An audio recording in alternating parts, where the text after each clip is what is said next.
Welcome to the Depth Dive. Today, we're tackling a pretty huge stack of sources, all the latest news headlines, really, from all over the world. Our mission basically is to cut through all that noise, pull out the key stuff, and give you a shortcut to, really understanding what's happening right now. It's amazing, isn't it, just how much information hits us every single day. So our goal is to help you see the patterns, maybe understand the why behind the big headlines, make sense of it all. We've looked through reports from ABC, AP, CBS, BBC, Google News, NPR, quite a few, to bring you the top stories. Okay, then.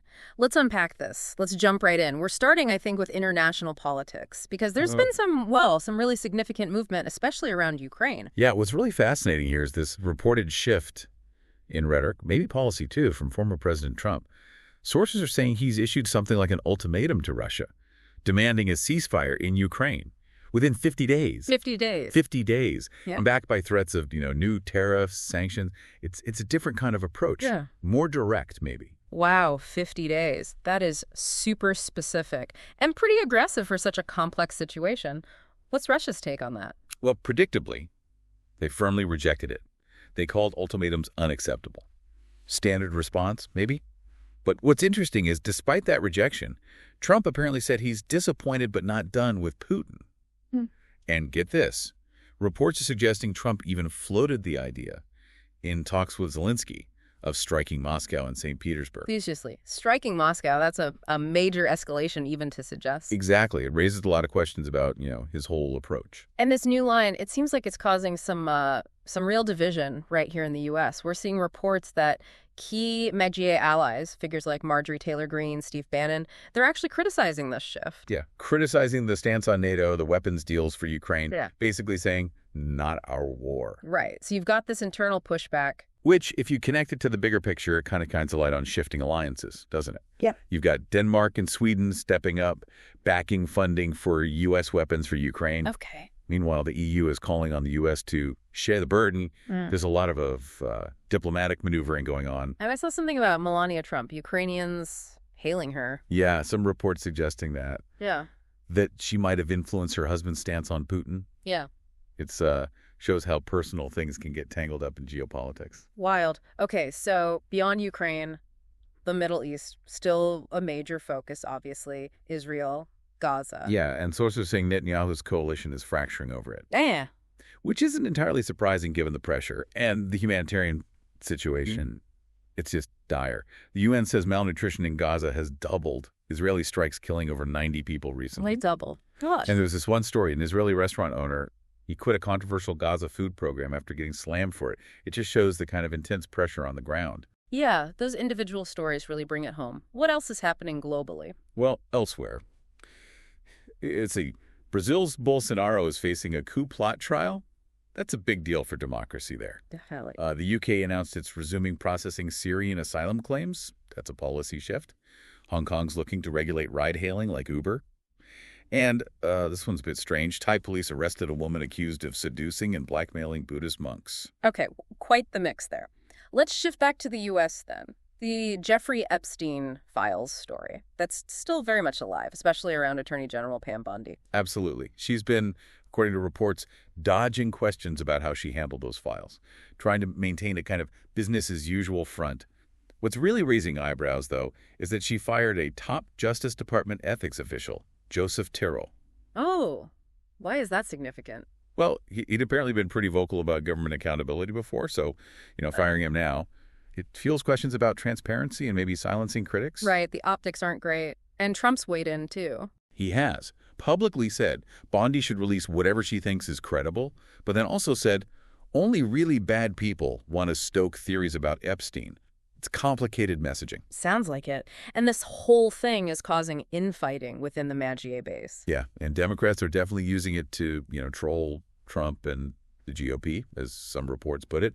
Meanwhile, House Republicans blocked another attempt by Democrats to release the files. So it's still very much a political football. Very much so. And related to that, the DOJ is urging the Supreme Court to turn away Ghislaine Maxwell's appeal, so the legal side keeps grinding on. Moving to other Trump administration actions. The Pentagon's pulling about 2,000 National Guard troops out of L.A. They were deployed amid IC protests. Throwing them out, okay. What about other domestic policies? Immigration, education. Big moves there. ICE is reportedly demanding tenant information from landlords. That's causing a stir. I bet. Privacy concerns. Exactly. Huh. They've also ended bond eligibility for millions of undocumented immigrants, and they were temporarily blocked from revoking deportation protections for thousands of Afghans. So a lot happening on the immigration front. And then the Supreme Court cleared the way for the administration to dismantle the Education Department. Dismantle it, like get rid of it. Potentially, it could lead to mass firings, a major restructuring. It's a huge potential shift in federal education policy. Wow. Okay. And you mentioned tariffs earlier regarding Russia, but there are broader plans too. Yes. Trump plans to impose over 10% tariffs on smaller nations, including countries in Africa and the Caribbean. Expanding the tariff strategy then. Seems like it. Part of his America First economic approach and his big, beautiful bill for 2026. That's shaping the battle for House control. Includes a limited tax break for car buyers, but it signals a wider, maybe more protectionist economic direction. And something about climate reports. Yeah, this is significant.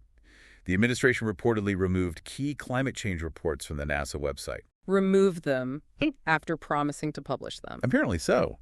Fulfilling an earlier reversal. Yeah. It definitely signals a clear shift on climate policy and, public access to that kind of information. Mm-hmm. And there was a nomination issue, an ambassador. That's right. Mike Waltz, nominated for U.S. ambassador to the UN. He's being grilled over some Signal group chat scandal. What happened? Reports say sensitive military details might have been leaked in the chat. So, yeah, serious questions about security and vetting. Okay. Lots happening on the policy front. Let's move to some major domestic events. Some pretty grim stories, unfortunately, starting in L.A. Yeah, really tragic news. An arrest was just made, very recently, in the shooting deaths of an American Idol music supervisor and her husband in their home. Oh, that's awful. Just awful. In other legal news, a grand juror in that Karen Reed case, charged with leaking information. That could really throw a wrench in things. Definitely complicates it. Then there's a New York carriage horse collapse leading to a criminal trial. Animal welfare issues coming up again. And a Colorado dentist accused of murdering his wife by poisoning her protein shakes. Just chilling. Good grief. Plus, Florida carried out its 26th execution this year. That's more than all of last year. That's a stark statistic. We're also seeing a federal grand jury indicting the suspect in those Minnesota lawmaker shootings. The U.S. attorney is seeking the death penalty there. Serious charges. And in South Carolina, a family is seeking answers after a man died just 3 days after being arrested. Questions about police custody. Again. And tragically, 7 police officers are on leave in a Boston suburb after a man died during restraint outside a fish shop. Another investigation underway. Just a lot of really difficult stories. And then there's the weather. It's been relentless, hasn't it? The flooding. Absolutely devastating. Heavy rains, flash floods across the Northeast. Yeah. It hit New York City's subway system hard. 2 people killed in New Jersey when their car was swept away. Terrible. And Texas. The death toll from the recent floods is now at 134. And they're still searching for missing people. Some debris piles are reportedly 50 feet high. 50 feet? It's hard to even picture that level of destruction. It really is. And, climate change is seen as a major factor here, amplifying these extreme rain events. Yeah. Making them worse, more frequent. And didn't a landmark burn down too? Yeah. In a wildfire. Yeah, the historic Grand Canyon Lodge. Yeah. Destroyed in a wildfire. And there's controversy because apparently the fire was allowed to burn for days. Allowed to burn? Why? Well, the National Park Service is defending its handling, but it's definitely sparking debate about wildfire management strategies, especially for significant structures. And just to add, there's a system over Florida now that could become a tropical depression. So hurricane season, very much on people's minds. Right. Okay, switching to the economy. Inflation is still a big topic. It is. It surged a bit in June. The Consumer Price Index rose to a 2.7% annual rate. And what's key here, experts say, is that President Trump's new tariffs are starting to bite. Clothing prices, for example, jumped 1%. So a direct link between the tariffs and what people are paying. That's what the data suggests. A direct impact on consumer costs. It's not just supply chains anymore. It seems policy is playing a bigger role again in inflation numbers. Okay. And there was some news about medical debt. Sounded like good news initially. Well, sort of. A rule that would have removed medical debt from 15 million credit reports. Yeah. A federal judge just reversed that. Oh, reversed it. So the debt stays on the reports. For now, yes. So that's actually a setback for those 15 million people. Definitely impacts their financial standing. Got it. So not the good news it might have seemed at first glance. Right. On a different note, seeing a trend of people ditching credit cards for cash, maybe reflecting some financial anxiety. Interesting. And next door, the neighborhood site, trying for a comeback by partnering with local news providers. Yeah. Health-wise, a concerning stat. 14 million kids worldwide haven't received any vaccines this year. It's a huge number. Yeah, that's worrying. And U.S. ice cream makers plan to stop using artificial dyes by 2028, responding to consumer demand, probably. Natural ingredients win again. And Arkansas is one of the states weighing a fluoride ban in public water. That debate continues. Okay, let's pivot now. Some really cool science and tech stuff happening too. Space news. Yeah, some exciting developments. Astronauts from India, Poland, and Hungary just splashed down safely in the Pacific. That wraps up Axiom Space's private AX-4 mission. AX-4, that's the private one. Exactly. Axiom is really pushing the envelope onto commercial spaceflight. It shows how private companies are becoming major players alongside NASA and others. And astronomers think there might be 100 undiscovered galaxies. Yeah. Like right near our own Milky Way. Pretty mind-blowing. 100. Wow. Just reminds you how much is still out there. Totally. And hey, if you like looking up, the Perseid meteor shower starts this week. Should be a good show. Oh, nice. I'll have to check that out. And I saw something about selling a piece of Mars. You did. A 54-pound Mars meteorite is going up for auction at Sotheby's. Expected to fetch maybe up to $4 million. $4 million for a rock from Mars. Yep. Which, raises some interesting questions about commercializing space artifacts. Who owns them? Should they be in museums or private collections? Good question. What about amazing animals? Any weird or wonderful stories there? Oh, yeah. Found out some dolphins in Australia actually use sponges, like tools, to help them hunt fish. Sponges. That's incredible tool use. Isn't it? And researchers found evidence of a huge dinosaur mating dance arena in Colorado. Can you imagine? A dino dance floor. That's fantastic. Right. And they found a 99-million-year-old parasitic fungus perfectly preserved in amber, a little window into an ancient world. Wow. Nature is just endlessly surprising. Any other strange animal encounters? Well, there was literally a snake on a plane in Australia, delayed the flight, as you might expect. You're kidding? Okay. And a humpback whale in Chile briefly swallowed a kayaker. Swallowed. Were they? Okay. Yeah. Apparently the whale spat them right back out, unharmed. It's just, imagine that story. I can't even. Okay. What else? Sadly, some swan babies in New York had to be rescued because their mother was reportedly eaten by a family. Yeah, that's grim. Urban wildlife conflict right there. Yeah.